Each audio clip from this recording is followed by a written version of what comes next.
الحمد لله رب العالمين والعاقبة للمتقين والصلاة والسلام على سيد الأنبياء والمرسلين أما بعد فأعوذ بالله من الشيطان الرجيم بسم الله الرحمن الرحيم قال الله تبارك وتعالى كل نفس ذائقة الموت صدق الله مولانا العلي العظيم وصدق رسوله النبي الكريم ونحن على ذلك لمن الشاهدين والشاكرين الحمد لله رب العالمين. حضرات محترم، آج ہم یہاں پر علامہ مولانا حافظ عبدالحمید سعیدی کے احصال ثواب کے لیے حاضر ہیں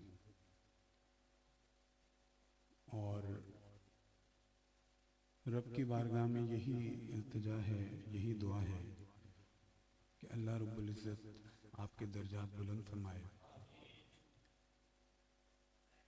آپ کی قبر کو جنت کے باغوں میں سے ایک باغ بنا دے اور آپ کے لواحقین کو صبر جمیل عطا فرمائے۔ ویسے تو آج میرے والد، میرے مرشد صاحبزادہ سید حامد سعید قاسمی دامت برکاتہ عالیہ، ان کی حاضری ہونی تھی یہاں پر، پروگرام تو ان کا تھا، لیکن طبیعت کافی ناساز تھی تو اچانک ہی مجھے حکم دیا انہوں نے کہ بیٹا وہ قصور میں تو نہیں جا سکتا، آپ جانا ضروری ہے، آپ فوراً نکل جائیں۔ تو میرے خیال میں تاخیر کافی ہو گئی، لیکن ملتان سے اچانک نکلا تو اس سے جلدی پہنچنا ممکن نہیں تھا۔ بہرحال اللہ رب العزت ہم سب کی اس محفل میں حاضری کو قبول فرمائے۔ دیکھیے، ہمارے لیے بڑی معمول کی بات ہے، آئے دن کسی کے جنازے میں حاضری ہوتی ہے، جنازہ پڑھتے ہیں کسی کا، محلے میں، برادری میں، عزیزوں میں، اور کبھی کسی کی کلخانی پہ جاتے ہیں، کسی کی برسی پہ جاتے ہیں، احصال ثواب کی کسی محفل میں حاضری دیتے ہیں۔ لیکن افسوس کی بات یہ ہے کہ جب ہم اپنے اعمال کو دیکھتے ہیں اور اپنے گریبانوں میں جھانک کر دیکھتے ہیں تو یوں لگتا ہے کہ جیسے موت ہمارے لیے تو ہے ہی نہیں، کہ جیسے ہمیں تو بس اوروں کے ہی جنازے پڑھنے ہیں، اوروں کی ہی کلخانی میں حاضری دینی ہے۔ تو ہمیں یہ بھی یاد رکھنا چاہیے کہ ایک روز موت نے ہمارے دروازے پر بھی دستک دینی ہے، ایک روز ہمیں بھی اپنے رب کے حضور پیش ہونا ہے، اپنے اعمال کا حساب دینا ہے۔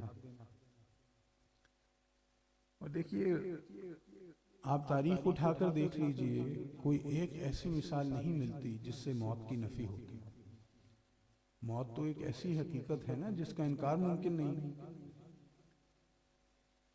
تو دوستو، یہ جانتے ہوئے کہ ہم سب نے ایک روز مرنا ہے اور یقیناً مرنا ہے، اور یہ جانتے ہوئے کہ ہمیں اپنے اعمال کا حساب دینا ہے اور یقیناً دینا ہے، کیونکہ اگر یہ ایمان نہ ہوا تو مسلمان ہی نہ رہے نا، تو یہ تو ایمان ہے ہمارا۔ تو یہ جانتے ہوئے، مانتے ہوئے بھی ہم اس طرح سے زندگی بسر کرتے ہیں جیسے موت ہمارے لیے ہے نہیں۔ تو دوستوں، اللہ رب العزت نے قرآن مجید میں ارشاد فرمایا، کل نفس ذائقۃ الموت، ہر جان کو موت کا ذائقہ چکھنا ہے۔ اب دیکھیے، بظاہر ایک شاعرانہ سا انداز معلوم ہوتا ہے کہ ہر جان کو موت کا ذائقہ چکھنا ہے۔ بھئی یہ ارشاد فرما دیا جاتا کہ ہر ایک کو مرنا ہے،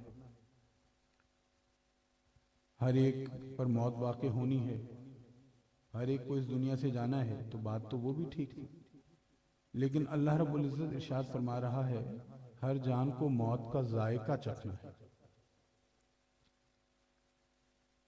اب اس بات کو ایک مثال کے ذریعے سمجھیں۔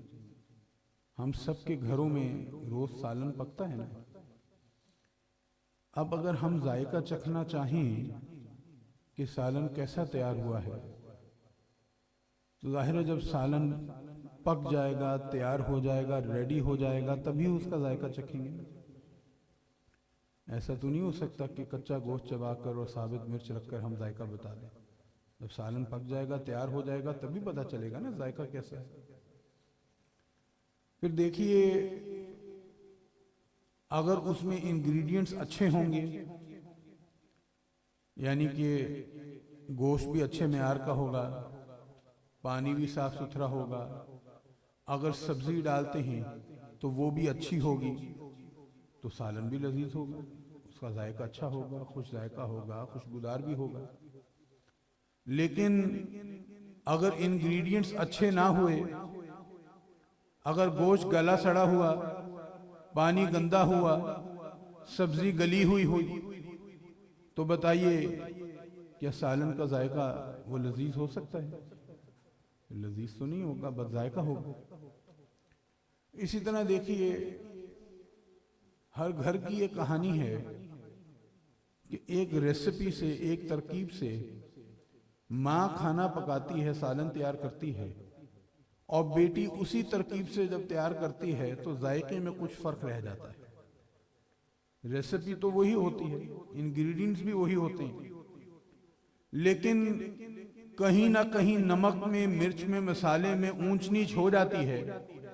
اس لیے ہم کہتے ہیں کہ ہر ایک کے ہاتھ کا ذائقہ الگ ہوتا ہے۔ تو دوستو بالکل اسی طرح ہم ساری عمر اپنے اعمال سے اور اپنی نیتوں سے ایک سالن تیار کرتے ہیں،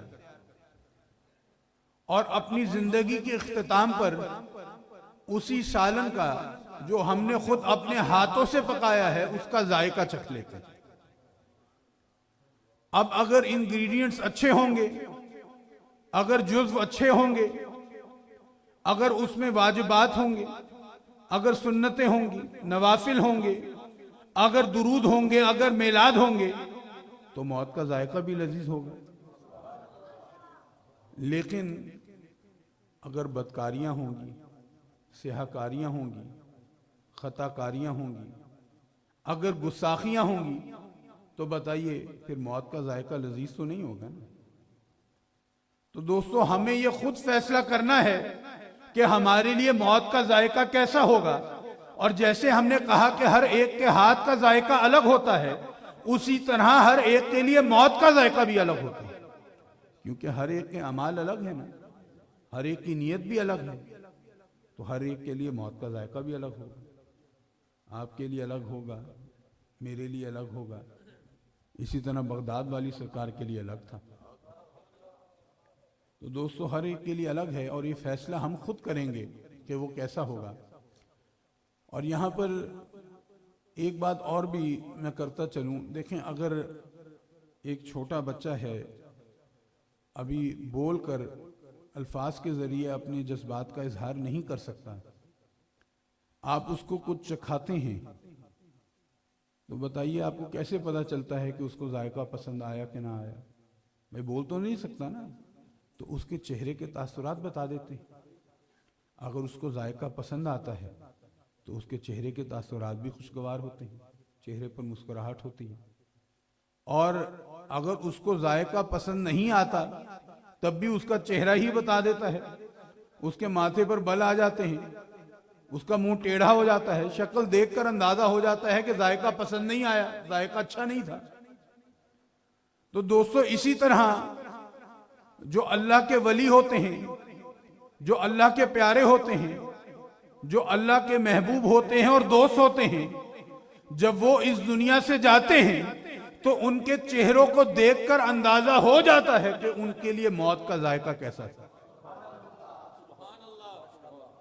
ان کے چہرے پر ایک سکون ہوتا ہے، بعض اوقات مسکراہٹ بھی نظر آتی ہے، ان کے چہرے کو دیکھ کر تو مجھے یوں کہنے دیجئے کہ موت بھی لذیذ لگنے لگتی ہے۔ تو دوستو، ہم اس دنیا میں جو آئے ہیں، ہمارے اس دنیا میں آنے کا مقصد کیا ہے؟ میرے پاس اکثر جب ینگسٹرز آتے ہیں اور ڈپریشن کی شکایت کرتے ہیں تو میں ان سے اکثر یہ سوال کرتا ہوں کہ آپ یہ بتائیں کہ آپ کا لائف گول کیا ہے، آپ کی زندگی کا مقصد کیا ہے؟ آپ کیا سمجھتے ہیں کہ مرنے سے پہلے آپ کہاں پہنچ جائیں، کیا حاصل کر لیں تو آپ کسی پچھتاوے کے بغیر، غم کے بغیر اس دنیا سے جا سکیں گے؟ تو آپ کی زندگی کا مقصد، آپ کا لائف گول کیا ہے؟ کیونکہ دیکھیے، ڈپریشن کا شکار انسان تب ہی ہوتا ہے کہ اس نے اپنی زندگی کو جیسا تصور کیا ہو، جو اس کا لائف گول ہو، جب اس کو لگے کہ وہ اس کو حاصل نہیں کر پا رہا تو وہ ڈپریشن کا شکار ہوتا ہے۔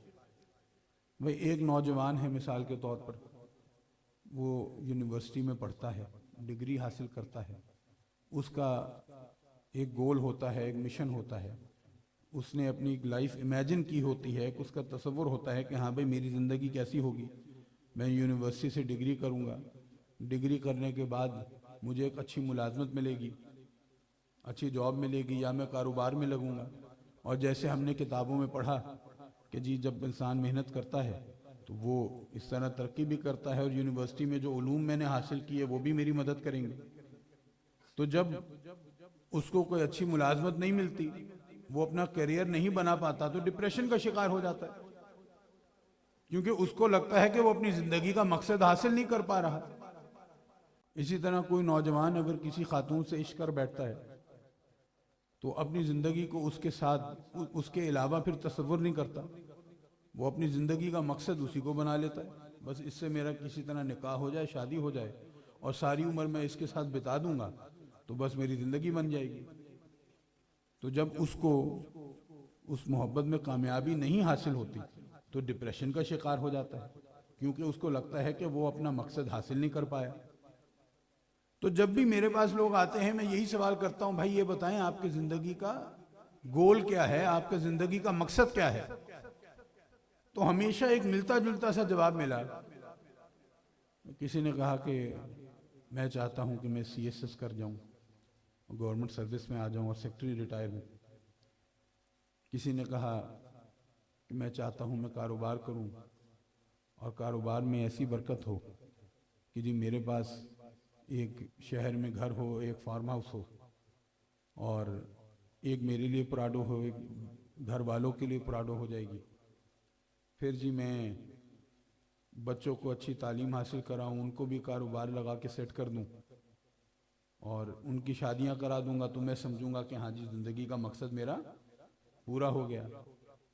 خواتین سے پوچھو تو اس میں جو آج کل مغربی سوچ کی خواتین ہیں تو کہتی ہیں جی ہم نے کیریئر بنانا ہے، ہم چاہتی ہیں ہم خواتین بھی آگے بڑھیں، ہم بھی بڑے بڑے عہدوں تک پہنچیں، تو ہم اپنا کیریئر بنانا چاہتے ہیں، اور ہم چاہتے ہیں کہ جناب ہماری فیملی بھی ایسی ہو، ہم اپنے کیریئر کو، فیملی کو ساتھ ساتھ لے کے چلیں، ہماری زندگی کا مقصد پورا ہو جائے گا۔ جو مشرقی خواتین ہیں زیادہ، وہ کہتی ہیں جی ہمارا مقصد کیا ہے، بھئی اچھی جگہ شادی ہو جائے، کھاتا پیتا سسرال ہو، ہر وقت گاڑی ڈرائیور اویلیبل ہو، جب شاپنگ کرنی ہو تو کسی قسم کی کوئی دقت نہ ہو، پریشانی نہ ہو، جب چاہیں جا کر جو مرضی خریدنا ہے خرید لائیں، تو اس طرح سکون سے زندگی گزرے، عیش و عشرت کی، اور کیا چاہیے، یہی مقصد ہے، یہ مل جائے تو ہم راضی ہیں، خوش ہیں۔ تو دوستو، ہم نے اس زندگی کا مقصد بنا لیا ہے اس دنیا کو، ہم لگ گئے ہیں دنیا داری میں،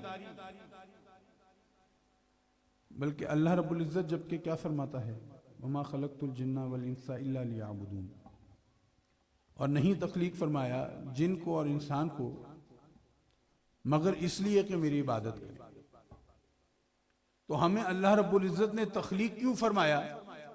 ہماری تخلیق کا مقصد کیا تھا؟ وہ یہ کہ ہم اللہ کی عبادت کریں، اس کی بندگی کریں، اس کی معرفت حاصل کریں، تو دوستو حیرت کی بات یہ ہے کہ آج تک مجھے کسی نے یہ جواب نہیں دیا کہ میری زندگی کا مقصد یہ ہے کہ میں اللہ کو راضی کر سکوں، اس کے حبیب کو راضی کر سکوں۔ بھئی میں یہ چاہتا ہوں کہ جب میں اس دنیا سے جاؤں تو میرے ذمے کوئی نماز نہیں ہونی چاہیے، تمام نمازیں ادا کر کے جاؤں گا۔ میرے ذمے کوئی روزہ نہیں ہونا چاہیے، میرے ذمے کسی کا کوئی حق یا قرض نہیں ہونا چاہیے۔ کسی نے یہ نہیں کہا کہ میری زندگی کا مقصد یہ ہے کہ اس دنیا سے جانے سے پہلے ایک مسجد بناتا جاؤں، کوئی ادارہ بناتا جاؤں کہ چلو میرے جانے کے بعد بھی مجھے اس کا ثواب ملتا رہے اور میرے لیے ایک صدقہ جاریہ کی صورت بن جائے۔ کسی نے یہ نہیں کہا کہ میں یہ چاہتا ہوں کہ میں اپنے بچوں کی اسلام کی، دین کی، شریعت کے مطابق تربیت کروں، کیونکہ نیک اولاد تو صدقہ جاریہ ہے، جو میں جاؤں گا میرے جانے کے بعد بھی مجھے اجر ملتا رہے گا، ثواب ملتا رہے گا۔ تو دوستو ہماری زندگی کا مقصد تو کچھ اور تھا، ہم نے کچھ اور بنا لیا۔ اور دیکھیے اس دنیا کی حقیقت کیا ہے، اس کی حیثیت کیا ہے۔ تو حضور ایک دفعہ صحابہ کے ساتھ جا رہے تھے تو رستے میں بکری کا ایک بچہ وہ مرا پڑا تھا اور اس کے کان بھی چھوٹے تھے۔ ذہن میں رکھیے کہ بکری کے اگر کان چھوٹے ہوں تو اس کو ایک عیب سمجھا جاتا ہے۔ تو حضور نے اس کو کان سے پکڑا اور صحابہ سے پوچھا کہ تم میں سے کون ہے جو 1 دینار کے عوض اس کو حاصل کرنا چاہے گا؟ صحابہ نے اس کی حضور یہ تو ہمارے کسی کام کا نہیں ہے، ہم تو کسی رقم کے عوض بھی اس کو حاصل نہ کرنا چاہیں۔ تو حضور نے پھر فرمایا تم میں سے کوئی ہے جو یہ چاہتا ہو کہ اس کو یہ مل جائے؟ سب نے پھر عرض کی کہ حضور ہم میں سے کوئی نہیں چاہتا، یہ ویسے تو مردہ ہے، ہمارے کسی کام کا نہیں، اور اگر یہ زندہ بھی ہوتا تو یہ عیب دار ہے، اس کے کان چھوٹے ہیں، ہم پھر بھی اس کو حاصل نہ کرنا چاہتے۔ تو حضور نے فرمایا کہ جو حیثیت اس کی تمہارے لیے ہے، یعنی اس مردہ عیب دار بکری کے بچے کی تمہارے لیے ہے، اللہ رب العزت کے نزدیک اس سے بھی کم حیثیت اس دنیا کی ہے۔ تو دوستو یہ حقیقت ہے اس دنیا کی۔ اور ایک بات اور بھی ذہن میں رکھیے، ہم جب دنیا داری میں پڑھتے ہیں اپنی آخرت کا جو ہم نقصان کرتے ہیں وہ تو کرتے ہیں، جبکہ ہم اپنے لیے اس دنیا میں بھی مشکلات پیدا کرتے ہیں۔ مثال کے طور پر دیکھیے اس میں کوئی شک نہیں ہے کہ اس وقت معیشت کے جو حالات ہیں، غربت کے، مہنگائی کے جو حالات ہیں، سب لوگ پریشان ہیں، وہ بات اپنی جگہ ہے۔ لیکن یہ بتائیے کہ آج سے، یعنی میں اگر اپنے والد محترم کی، اپنے مرشد کی مثال دوں تو بتایا کرتے تھے کہ بیٹا ہمارے پاس کوئی 3-4 جوڑے ہوتے تھے ٹوٹل، 2 ہوتے تھے جو ہم گھر میں پہنا کرتے تھے اور 2 ہوا کرتے تھے جو آنے جانے کے لیے پہنا کرتے تھے۔ گھر میں ہمارا جو کھانا پکا کرتا تھا، کبھی ہم اچار کے ساتھ روٹی کھا لیتے تھے، کبھی چٹنی کے ساتھ کھا لیتے تھے، کبھی کوئی ویسے کوئی شوربہ وغیرہ بنا لیا کرتے تھے۔ بلکہ وہ ہمیں یہ بتایا کرتے ہیں کہ بیٹا گھر میں مرغی تو صرف تب پکا کرتی تھی جب یا تو کوئی گھر والا بیمار ہوتا تھا یا مرغی بیمار ہوتی تھی۔ تو کہتے ہیں بیٹا آپ کے گھر میں یہ جو ہانڈیاں روز چڑھتی ہیں یہ پہلے نہیں چڑھا کرتی تھی، یہ جو آپ لوگ اور آپ کے بچے ضد کرتے ہیں کہ نہیں بس چکن ہی کھانا ہے اور کچھ نہیں کھانا، پھر چکن میں بھی ٹانگ کی بوٹی کھانی ہے، یہ ہمارے وقت میں نہیں ہوا کرتا تھا۔ تو دوستو اگر آج ہم سادگی کو اپنا لیں تو بتائیے ہماری زندگی کیا آسان نہیں ہو جائے گی؟ آج کے دور میں بھی، اس مہنگائی میں بھی، معیشت کی جو حالات ہیں، اس کے باوجود اگر ہم سادگی کو اپنا لیں، اگر نمود کو، نمائش کو، اگر دنیا داری کو چھوڑ دیں تو آج بھی کیا ہماری زندگی آسان نہیں ہوگی؟ موبائل فون بھی اچھا لینا ہے، پھر اب 2 سال 3 سال 4 سال ہو گئے، اب نئے ماڈل کا آ گیا ہے، لوگ کیا کہیں گے، اب نیا فون بھی لینا ہے، پائی جوڑ کر پیسہ جوڑ کے گاڑی لینی ہے، اب 4 سال 5 سال گزر گئے ہیں، پرانی ہو گئی ہے، اب نئی گاڑی بھی لینی ہے، نیا ماڈل لینا ہے۔ موٹر سائیکل لی تھی 70 لی تھی، نہیں بھئی 125 لیں گے تو تھوڑی عزت اور بن جائے گی، اب 125 لینی ہے۔ تو دوستو پہلی بات تو یہ ہے کہ جب ہم دنیا داری میں پڑھتے ہیں تو یہ دنیا بھی ہمارے لیے مشکل ہو جاتی ہے، اس دنیا میں بھی زندگی مشکل ہو جاتی ہے۔ اور ایک بات اور ذہن میں رکھیے، ہم بہت بڑی غلط فہمی کا شکار ہیں کہ شاید اس دنیا میں جس کو زیادہ نعمتوں میں سے حصہ مل جاتا ہے، مثال کے طور پہ جس کو زیادہ مال مل جاتا ہے، بڑے عہدے مل جاتے ہیں، جو بڑی بڑی گاڑیوں میں پھرتے ہیں یا عیش و عشرت کی زندگی گزارتے ہیں، شاید ان پر اللہ کا انعام زیادہ ہوتا ہے، شاید ان پر اللہ کا کرم زیادہ ہوتا ہے۔ اصل میں انعام یافتہ لوگ تو شاید یہی ہوتے ہیں۔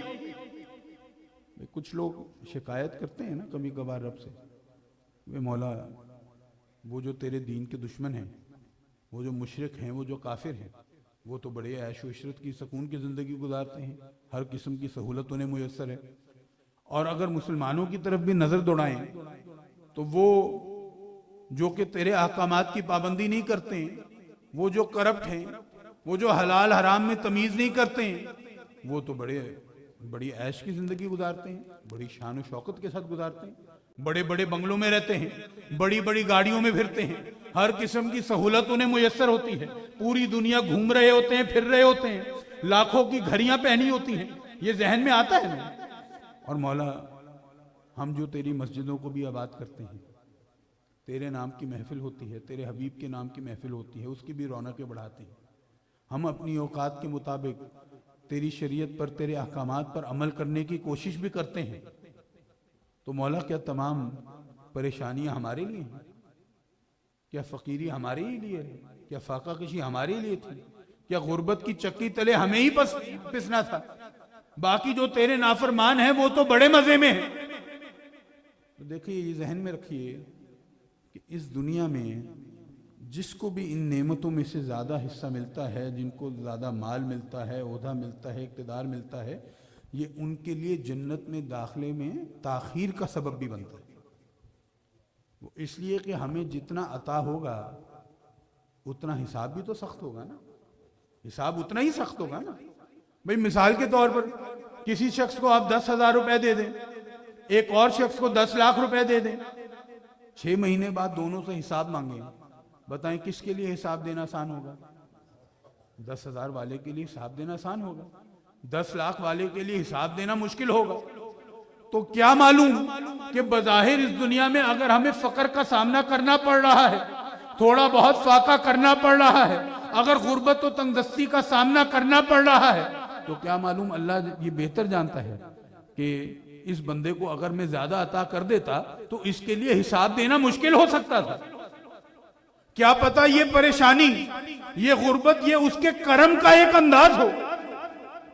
دیکھیے، حضرت عباس رضی اللہ تعالیٰ عنہ حضور کے چچا بھی ہیں، خواب میں دیکھتے ہیں حضرت عمر کو، اور یہ بات ہے حضرت عمر کے وصال کے بعد کی، ایک روایت کے مطابق 6 ماہ بعد کی، ایک اور روایت کے مطابق 2.5 سال بعد کی۔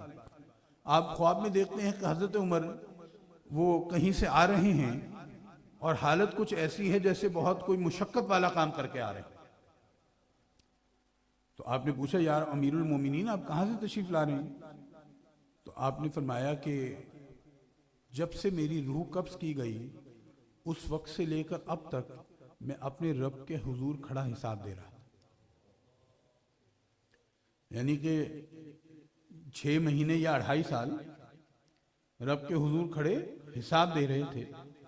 تو پوچھا کہ اچھا پھر کیا ماجرا بنا، نتیجہ کیا نکلا؟ تو فرمایا کہ حساب تو ابھی ختم نہیں ہوا تھا۔ اچھا جب ختم نہیں ہوا تھا تو آپ کی جان کیسے چھوٹی؟ تو فرماتے ہیں جب میں یہ سمجھ گیا کہ یہ حساب دینا میرے بس کی بات نہیں ہے، یہ حساب تو یوں قیامت تک چلتا رہے گا، تو پھر میں نے رحم کی اپیل کی کہ مولا یہ حساب تو میں نہیں دے سکتا، تو رحم ہی فرما دے، اب کہیں جا کے جان چھوٹی۔ دوستو ذہن میں رکھیے کہ ہم جیسے کسی مسلمان کی بات نہیں ہو رہی، بات ہو رہی ہے ایک صحابی رسول کی، ایک خلیفہ راشد کی بات ہو رہی ہے، وہ جو کہ حضور کے مرید بھی ہیں، مراد بھی ہیں، حضور کے سسر بھی ہیں۔ یہ وہ ہستی ہے جب آتی ہے تو شیطان بھی رستہ بدل لیتا ہے۔ سوچئے جب ان کا حساب ایسا سخت ہے تو آپ کا اور میرا کیسے ہوگا؟ اب آپ کہیں گے رہنے دیجئے تو خوابوں کی باتیں بتا رہے ہیں، تو بات تو خواب کی ہے، لیکن خواب آپ کا یا میرا تو نہیں ہے، ایک صحابی رسول کا ہے نا۔ تو ہمیں تو اذان بھی صحابہ کے خواب سے ملی نا۔ دوستو اسی طرح حضرت عبد الرحمن بن عوف رضی اللہ تعالیٰ عنہ، اللہ نے آپ کو خوب مال سے نوازا تھا، بڑی تجارت چلتی تھی آپ کی، اور اللہ کی راہ میں دین کی خاطر آپ خرچ بھی کرتے رہتے تھے، وقف بھی کرتے رہتے تھے۔ ہزاروں دینار آپ نے خرچ کیے، ہزاروں درہم خرچ کیے، کئی سو اونٹ گھوڑے آپ وقف کرتے رہتے تھے۔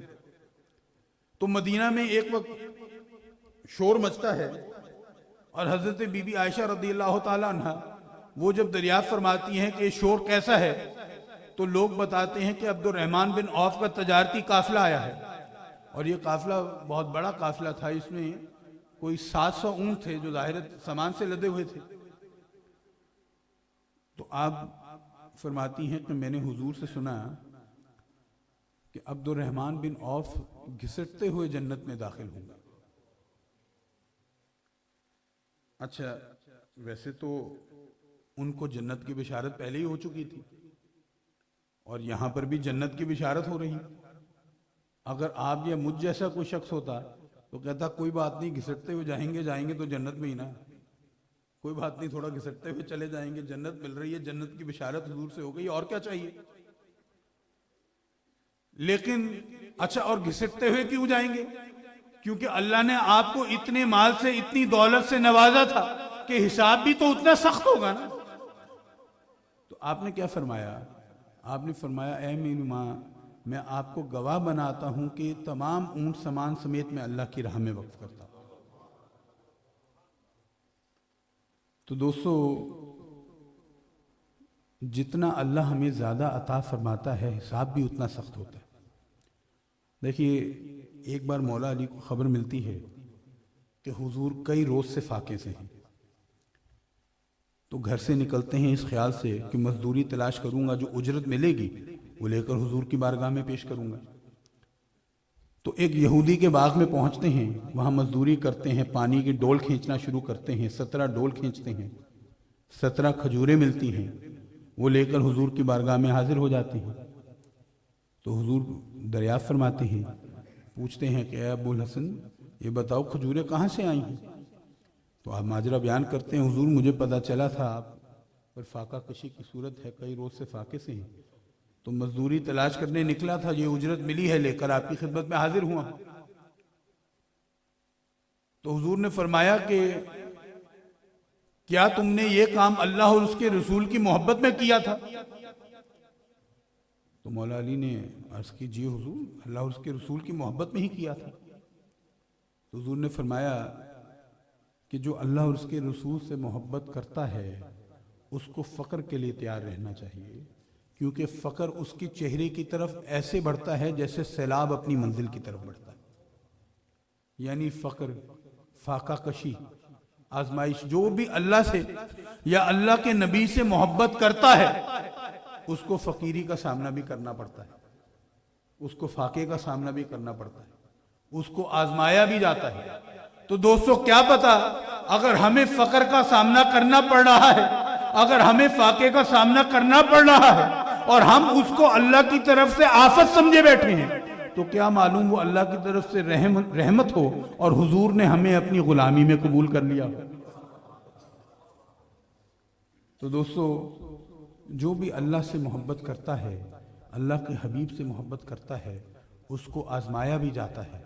ہمیں اس بات پر غور کرنا چاہیے کہ ہم نے اپنی زندگی کے مقصد ہونا کیا تھا، ہونا کیا چاہیے تھا، اللہ نے ہمیں کس مقصد سے تخلیق فرمایا اور ہم نے کیا مقصد بنا لیا ہے۔ اور ایک بات ذہن میں رکھیے کہ اس کا مطلب یہ نہیں ہے کہ اب دنیا سے کنارہ کشی کر کے بیٹھ جائیں۔ بھئی بچے ہیں ہمارے، ان کا پیٹ بھی تو پالنا ہے، اس دنیا میں رہنا ہے، ملازمت بھی کرنی ہے، کاروبار بھی کرنا ہے، اس دنیا میں رہنا تو ہے نا، دنیا کے معاملات ساتھ ساتھ چلانے تو ہیں۔ تو ہمیں پھر کیا کرنا چاہیے؟ ہمیں دین و دنیا کو ساتھ چلانا ہے، یعنی کہ دنیا کے جو معاملات ہیں ان کو دین کی روشنی میں چلانا ہے، دین کے احکامات کے مطابق چلانا ہے، کاروبار کرنا ہے لیکن شریعت کے مطابق کرنا ہے، شادی بھی کرنی ہے، فیملی بھی آگے چلانی ہے، لیکن دین کے بتائے ہوئے احکامات کی روشنی میں کرنی ہے۔